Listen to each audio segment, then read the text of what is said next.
Nu ai mare pioare să zbori, mă? Unde vrei să ajungi? Hai, nu știi să zbori? Aoleu. Uite, uite dacă ai văzut așa ceva. Hai mă, ce faci? Nu mai știi să zbori?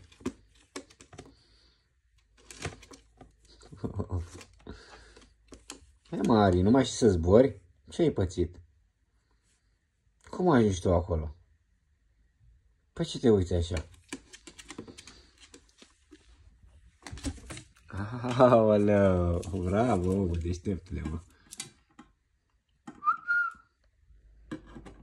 Ari, ce faci acolo?